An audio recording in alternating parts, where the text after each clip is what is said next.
You're listening to Seek Travel Ride, a podcast sharing bike adventures from people from all over the world. And this episode is sponsored by Old Man Mountain, makers of the most durable bike racks out there. If you want to head out on an adventure, you need to strap gear onto your bike, and Old Man Mountain have you covered in a myriad of ways. Head to oldmanmountain.com to find out more. Now, onto today's episode. Hello everyone, Bella Malloy here, host of the show. Welcome back to another midweek episode where I am continuing to fuel your fire and stoke for bike travel adventures.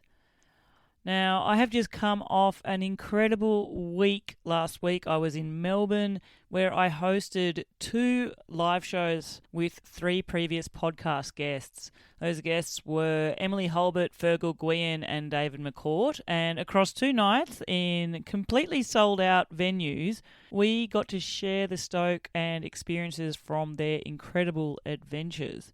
Now, I appreciate when I do these live events, there are a lot of people who tune into the podcast who would love to be there in person, but unfortunately cannot. And so I want to let you know that I recorded those sessions in full. I've actually even done some videos of them as well. It'll take me a while to work through all the audio and the video there to put that content out for you, but I thought as a special treat this week, I wanted to share a snippet from those live shows. So I can tell you now you're going to be taking on some great stories. We're going to be talking about things such as being thankful, facing up to fears, wild camping, and of course, food, because how can I do a podcast that doesn't mention food in some way? So here you go. Here's an excerpt from night 2 from those live shows. I want to talk about leaning into adventure, taking the adventurous route, choosing the harder path. There's a concept where, I think a fair few amount of people in this room would have heard of type 2 fun. The stuff that you absolutely hated to endure in the moment is the stuff that you look back on the absolute fondest and sometimes want to go back to. Fergal talks about cycling through the Taklamakan Desert in China in minus 15 degrees is the hardest thing he's ever done, and he has Stockholm syndrome because he'd go back. And I have a theory that the deepest lows sometimes on a trip, on reflection, become the best moments. And I want to discuss that and see your thoughts on it. David, how do you feel about that hypothesis of mine? Yeah, I'm definitely no stranger to a bit of type 2 fun. I think, if it was easy, everybody would be doing it, and it maybe would be a little bit less, maybe less meaningful. And so a bit of struggle, I think, is really good, like in weird kind of way, because in the face of it, you're thinking, well, why would you put yourself through something hard? But there is something to be said for doing something hard and then the reward of finishing that thing. So something that comes to mind, it probably won't come across as a reward to you, but I was thinking of cycling in the Bartang Valley in Tajikistan. I've been in the Pamirs for about a week and a half at that stage, about 4,000 meters. It was November, so it was getting pretty cold. Nice and sunny during the day, but then at night time, the temperature would just plummet down to like minus 12, minus 13 degrees. I remember putting in my tent, and my hands were getting so cold after the sun had set that my fingers would basically freeze every 30 seconds. So I'd have to go down to my hunkers and put them behind my kneecaps to just sort of defrost my fingers, so I'd have the dexterity to do my tent pulls again. So I was trying to get the tent up as fast as possible to get into the tent, into my sleeping bag, and then have some warm dinner. Unfortunately, my stove decided not to play ball that night. It had been having some struggles for the previous few days. It was something to do with the dirty petrol I'd been feeding it for the last few months. And I got the stove out to try and make a nice bowl of pasta, and nothing was happening. So there I was at 4,000 plus meters in minus 12 degrees, every single layer on in my sleeping bag. And all I had for dinner was a piece of steel bread and a can of tomato paste.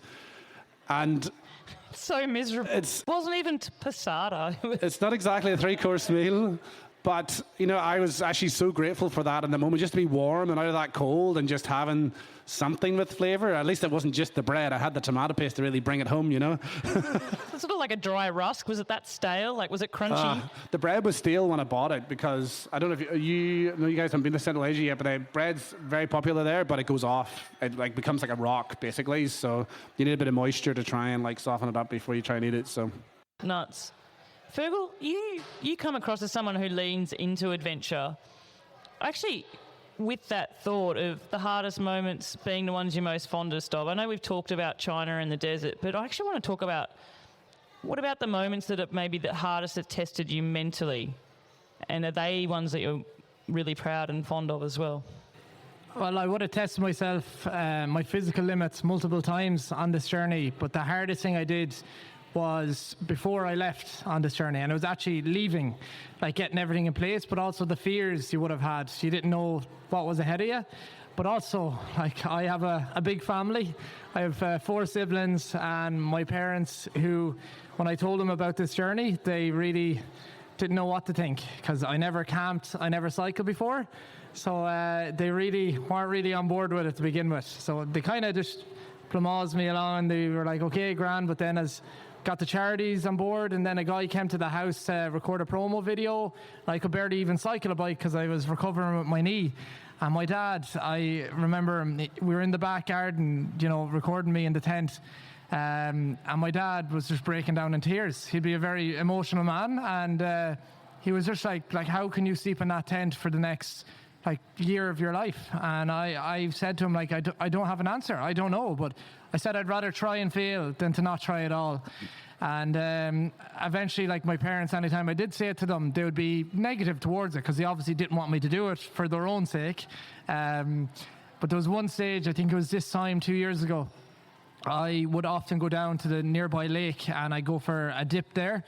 And the parents think I'm crazy. So I remember brought them down, got into Loch Allen, I got out of the lake, and I remember saying to them just how, look, you're negative about this journey, but no matter what, I'm going on it. So every time you say something negative about it, that's me doubting myself too. So I don't know if it's possible, you don't know if it's possible, but I'm going on it. And I said I'd rather try and fail than not try at all.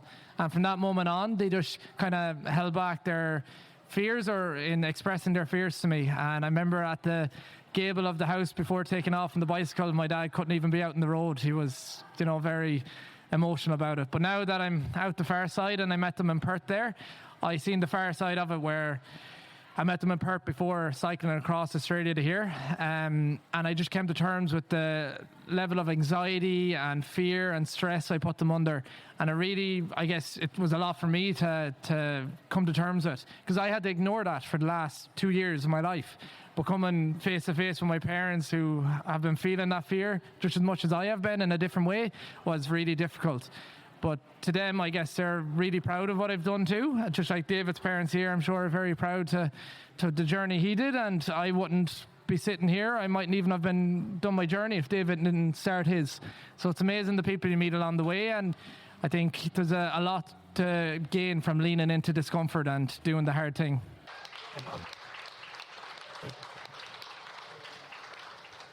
Talking about fears there, and also the fears of those that you're leaving behind when you cycle home, we do have David's lovely family here with us. Thank you so much for coming along to the show. Absolutely awesome. And, if I was to talk directly to you and look you in the eyes, I can feel the fear that you had when David took on the challenge, took on the route he did. I joked on the podcast, actually, that I think you might have lit some candles for him when he went into some certain many candles. Like a good Irish mammy. But fears from others can often actually multiply the own fears in your heads too, and can actually put more doubts and questions to you, perhaps stop you. Em, I feel very strongly that solo women who take on these type of adventures have an even bigger burden on their shoulders from other people's fears placed onto them. I want to know how that's been to navigate for you. Yeah, it's a good question, and a common question.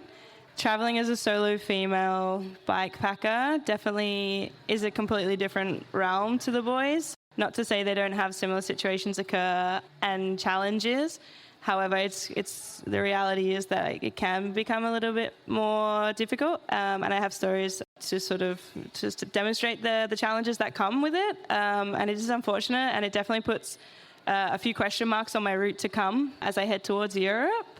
However, I tend to trust myself and my gut on these. I had so many people warning me off of India, and I actually had an amazing time in India. I I didn't have too many negative situations. However, I was aware all the time, and I think it's like that hyper-awareness. I didn't camp as much as I would have liked to. I had one bad experience camping up in the Himalayas, which was very unfortunate. However, the amount of amazing experience I had definitely clouded this negative experience. But as you've interviewed so many female solo travelers, they would all sort of say that I think that we have to sort of travel in a little bit more awareness. Many people say, do you have pepper spray? Do you have a knife or anything? And I hadn't even thought about it for a long time. And then I started, probably because of all these questions, I started wondering maybe I need some protection. And so I sort of had to temp peg a little closer. However, I don't want these sort of fears to affect me too much, where I decide to completely change my route. I think I'm going to trust myself on that, yeah. Yeah, wild camping as well, like that's something, regardless, man or woman, that can be something that you're quite fearful with too. Some people take to it like a duck to water. Some people, it's just not. I put my hand up unashamedly. I love wild camping. I love the places that it's taken me, but holy crap, I don't think I've actually had a full night's sleep whenever I've wild camped. And it's just all the stupid demon thoughts in my head that, what's logically just long grass brushing against my tent fly is like someone out to murder me or something like that as well.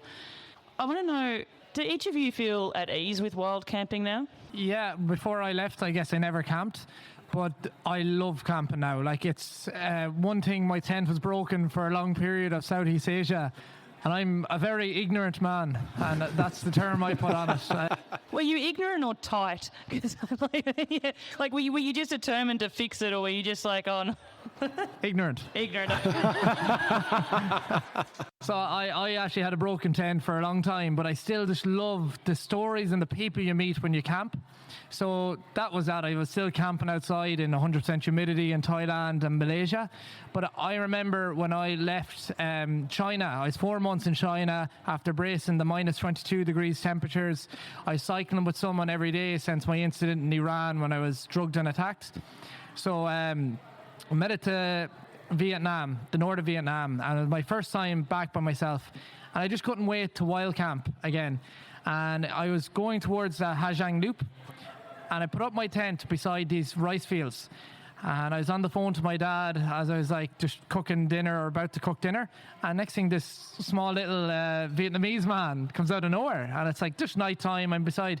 And I wasn't too fearful, but it's a bit like, okay, what's he going to say? And he started talking to me in Vietnamese.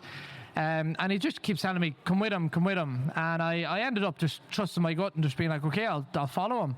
So I kind of packed away some stuff. I left my tent there, but brought the valuable stuff with me on the bike. And his house is just the other side of the rice field. And he brought me into his home. And there I spent the rest of the evening along with him and his 3 grandchildren. And we were just playing games. We were eating dinner together. It was probably one of the most wholesome interactions I had in the entire trip. And I would have made a video on it too. And it's one of them moments that just sticks with me throughout the whole journey. Like, it's being able to be invited into a house in a random country like that, and that's where I hope that back home in Ireland, that someone in the west of Ireland would do that for someone else. It's just incredible that these people had so little, but they were still willing to give me accommodation, giving me food, and share in an evening together. So yeah, it's powerful. Because I imagine there's been a few instances where everyone here has done exactly that, planned a wild camp, and then just actually, as it turns out, you've been invited and you've actually been hosted for a night instead. David? Countless times I was hosted by people. I knew from the stories that Tom told me there was a good chance I would get, invited to people's homes, and that started for the first time when I hit Port Fairy in Victoria. But I've lost count of the number of times that people invited me to their homes and fed me, watered me, gave me T-shirts, shoved wads of cash into my hand. People who are much poorer than we are and just insistent on just giving something.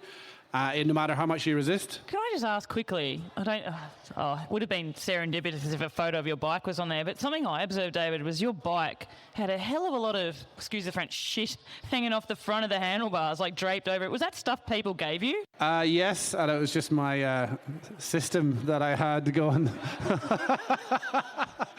Everything has its place. Well, when you start out your bike, so like, clean and organized and stuff, and then you see after, 6 months to a year, you start to collect little things that, give it character, where it's like a little trinket. Or I recall I found a rubber duck with a pair of wraparound sunglasses and a high-vis vest on the Great Northern Highway in the Northern Territory, and that became my unofficial mascot. So I had that. That's one of probably the objects you're talking about, Belle, is it? Yeah. Oh, no. I think actually it was like seeing your bike in, the Pamirs with it reeving in snow, but it looks like you've got all different types of scarves and everything just hanging off the front. Yeah, people would give you stuff. So, there's often time you get a scarf or some sort of sash or something to wrap around your head anyway, and so you just tie that to the handlebars. But then back to what you were saying before, like the idea that from Portaferry, you've had that sort of people coming in, throwing acts of kindness to you. The best adventure bike is the one that you already have. Now, while I'm here in Australia, mine is a dual suspension mountain bike and it has no fork mounts. I used to wonder how I would go carrying anything up the front of that bike without risking damaging the fork and the front suspension. That's where Old Man Mountain's axle pack comes in. It has fixed that problem instantly for me. The axle pack comes with an Old Man Mountain axle that you put onto your bike, and that means the load transfers through that axle and not your fork. This means I can add cargo cages and bags and pack extra water, layers, overnight gear, food, the lot, and take my bike off-road on the roughest of tracks and know it's not going to be damaged from that load at all. It has helped turn my dual suspension mountain bike, which I've already owned, into the perfect adventure bike for the routes that I am riding. Go to oldmanmountain.com to find out more. Support the brands that support this podcast. Now back to the episode. Do you think, it's a random question, I know I'm going around the houses a bit, but do you think like the amount of times you wild camped versus the amount of times you were hosted, did you have countries, each of you, where you didn't really wild camp that much because you kept getting hosted? Iran. Iran, me and David would both testify that you couldn't put up your tent in Iran without someone inviting you into their home. And you couldn't pay for a meal half the time without them paying it for you. Do you have the same? Absolutely. The generosity in Iran was next level. I heard it would be incredible, but then to actually go there and experience it, and that was after already having experienced so much kindness and generosity from people all over the world, like countries like Bangladesh, Pakistan, Uzbekistan. The people who were there were just some of the poorest people you'll meet had the most generosity and were just so prepared to show you hospitality. But yeah, in Iran, as Fergal says, you could stay to someone every single day if you wanted to, and they'd say stay for a week, stay for a month. You go to the corner shop to buy some fruit and veg, or the bakery to buy some bread, and about half the time they would just say, don't worry about it when you try to pay. And you'd be like, no, I'll try and pay. And they say, welcome to my country. And then that's it. And that happened every single day in Iran. So just an absolute testament to the kindness of the people there. What about you? You haven't been to Iran, but is there a country where, you'd find we wouldn't be wild camping because you kept getting invited to stay? Yeah, I'd say I had amazing experience in Cambodia and China. In China, I could barely pay for a meal. Rural China is amazing. And Cambodia was incredible. I remember one night I was like, I just really want to camp. And I don't actually want to go to your home. I'm so grateful, but I just want to be alone. Because when you're a guest, you have to be a guest, and sometimes you just want to just crash, you're tired, it's hot. So I was on the Mekong River and I set my tent up, and a young boy, he came and he brought his mum, and his mum said, no, it's not safe, please come. And so we compromised with me camping at the end of the driveway. She was worried that the actual bank was going to break. And so I was like, okay, maybe, I'll camp at the end of your driveway. They invited me in for dinner, and all they had was rice, just plain rice. So I shared some rice with them. And then I remember camping there, and at 4 a.m. there was just like flashlights on me. And I just remember waking up, like, what's going on? What's going on? And like, it was like a mother's run club in like this rural Mekong River. And it was the mother and her friends like going for a run at 4 a.m. with flashlights. Like, do you want to come? And I was like, no. Yeah. I just want to sleep. And I just remember that being like really scary for a bit. And then like realizing that it was great, yeah. Wow. You mentioned something there about food, and in that instance, the family's inviting you over for a very simple meal of just plain rice. But I have a joke on the show. It's a running joke that I can't do an episode of the podcast without talking about food, because I love food. I live for food, clearly. I want to talk about food. I just want to talk about, like, the first thing that you think of. It can be, like, the worst, most miserable meal. Not you, David. We've heard about stale bread and tomato paste. But it can be the most miserable meal, the most uplifting meal. Tell me about a food story. Fergal. The best food has to be in China. The noodles are exceptional there. Like the other day, I was actually in the Cross in St Kilda, and I got some Chinese food there, but it's not really the Chinese food you'd actually get in China. It's incredible, the Chinese noodle and the broth that's inside it, and they were so passionate about it. Through the Xinjiang province, which is where the Taklamakan is, it's a really isolated part of China, but they're so passionate about their noodles. They're like, oh, your Urumqi has the best noodles, and then I think it's Korla was saying, no, they have the best noodles, and there's a real rivalry between it. But Afghanistan had some great food too. The best bread I ever had in the world was Afghanistan, by far. I've heard that from everyone I've interviewed who's gone there. Not that I've interviewed, there's not a lot of people that have gone there. I just want to put that up. But everybody has raved about the food there. Actually, they rave about meals that are cooked in pressure cookers there as well. Did you have those? No, I don't think I had them, no. Awesome. Yeah, you just get incredible meals there. And one man to describe a meal is David. Like, David can describe every little spice in the food that be thrown into it. So I want to hear your one. Actually, David, I want to interject. I'm sorry. I want you to tell me about a certain kebab in Turkmenistan. Oh. Strap in. I mean, the kebab itself was wonderful. There's nothing wrong with a kebab. But so I, unfortunately, when I was trying to travel through Turkmenistan, they hadn't started reissuing visas to travel independently there. So previous to COVID, you used to have what they call a 5-day transit visa, which is just enough time for people who are traveling by bicycle to make it the 500 kilometers across the country, either into Uzbekistan or into Iran. But for me, I had to take a guided tour. So I searched high and low for the cheapest one I could find, and for less than 48 hours in the country, I think I paid something like $360 plus another $100 from a visa. Anyway, so the story was I was to get a night train from one side of the country to the other, and this guide, his only job was to get me onto that train. So he picked me up at the border, helped me with the paperwork, and then we back to his house. The train wasn't until 6 o'clock or something, and he buggered off for the day and left me. I wasn't allowed to walk around. Turkmenistan's kind of like the North Korea of Central Asia, so it's very closed off and very tightly controlled by the government. And I was, look at the time going, Jesus, it's 5 o'clock, where's the man, And he finally showed up again. He said, do you want to have a cup of tea? And I was like, well, maybe, but we should also think about going to this train. And he said, we'll have a cup of tea and then we'll go. And then, so we got the tea. And then he said, well, do you want to some kebab before you get on the train? I was like, yeah, but also, have we got time? He's like, yeah, it's no problem. So we drove to get the kebab. It's now like 5:30. We go to the kebab shop. The kebabs are still being made. So there's literally meat being put onto charcoal and there's a queue. And I was like, I'm starting to think, well, we're getting pretty tight here. And if anybody knows me, they'll know that I like to cut it fine as it is, but this was definitely even pushing my limit. But I figured, well, if he doesn't get me on the train, it's his problem, not mine. I've paid my money and they'll have to sort it out. So I think it was about 10 to 6, and the train was leaving at 6 when we actually got in the car again to then go to the train station, which was only a 3 or 4 minute drive away, but it was rush hour now. And then the guide was sweating bullets because he was, slamming the foot down and hitting the brakes and slamming the foot down, and got to the train. I was like planning, okay, because my bike's in his car with the wheels off, with the bags off, and I was thinking, all right, what is the fastest way I can get my wheels on and get my bike onto this train?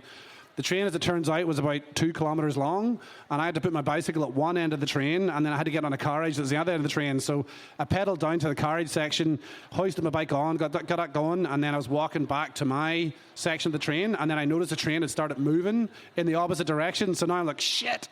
So I start running. It's like a scene from a movie where I had to literally jump onto a moving train, grab the bar, and like the bag swinging off me, and the guy catches my hand.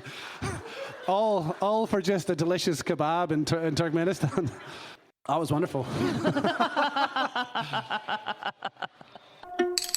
There we go, listeners. I hope that you enjoyed tuning in to what went on there in Melbourne.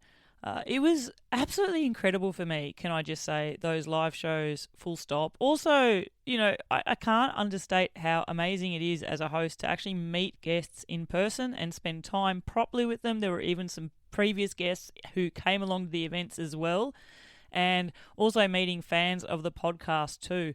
But to have 2 venues, 2 completely sold out shows, rooms filled with people just really keen on hearing these stories, these experiences, getting inspiration to put towards their own adventures. I think something I'm most proud of from those events were the number of women in particular who came up to me either during the intermissions or at the end of the shows, letting me know that, yeah, they were thinking, why not try this out?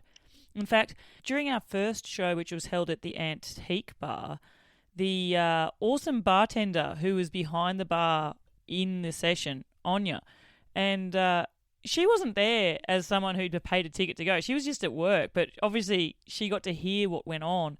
And she told me that she is so stoked about this idea of bike travel. She's even considering travelling through Central Australia and the outback herself now with some friends. How awesome is that? Someone who hadn't even had this on their radar, tuned in, heard these inspirational stories from these 3 very powerful guests, and now is using it for their own fuel and inspiration to put towards their own travel stories. I absolutely loved that. People, I am looking at doing more of these live events this year. I'm hopefully going to be doing some in Sydney and perhaps in Melbourne again, before I take it back to the Northern Hemisphere in the UK and Europe. So keep your eyes and ears peeled in all our podcast socials and promos for future events to come. And I hope that you enjoyed hearing these stories from last week in Melbourne. Okay, listeners, now it's time for me to do my favourite part of these midweek episodes, and that is to shout out you, my absolute dead set legends of superfans who have gone the extra mile and bought me some coffees. This week, I would like to say a big thank you to Bikepacking for Life. You bought me some coffees and you have said, Bella, I love your pod. Your way of interviewing is uplifting and encouraging. Thank you so much for sharing what you do. Oh, well, thank you. I'm really glad that you enjoy my interview style, that you're finding it encouraging and hopefully fueling your own adventures as well. I really love being able to share the stoke. It's a stoke that's deep within me too, so I hope that is coming across everybody each and every week. And I'd also like to say thanks to Steve White from White's Bikes. You have said, hey Bella, I thought it might be time to buy you a coffee as you were my #1 listened to podcast on Spotify for 2025. Keep up the good work. Cheers, Steve. Oh, thanks so much, Steve. And listeners, a huge shout out to Steve White as well. He runs an awesome bike store called White's Bikes in Melbourne. And I actually met Steve when he was on his first little section in the first day of doing the Hunt 1000. It's an amazing event in Australia. It takes the off-road mountainous route from Canberra to Melbourne. In alternate years, it goes the other direction, so it can also go Melbourne to Canberra. And yeah, I met Steve with his good mate Cam, and they were both on I think within the first 10Ks of that huge 1,000-kilometre ride. So, Steve, it's awesome to meet a super fan, and thank you so much for supporting the pod. And I hope you're tuning into episodes to put towards the next big adventure. Thanking you. So, listeners, if you want to support the show, just like Bikepacking for Life and Steve White from White's Bikes has done, if you want to show that you're a true super fan, you can do so. Simply head to buymeacoffee.com/Seek Travel Ride. Buy me some virtual coffees and let me know what is it that you love about this podcast and where is your next adventure going to take you. And until the next episode, I'm Bella Malloy. Thanks for listening.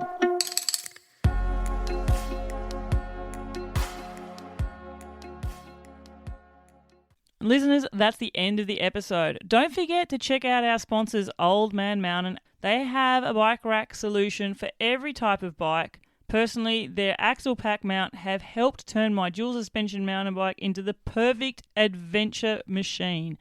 Head to oldmanmountain.com to check it out and start planning your next bike adventure.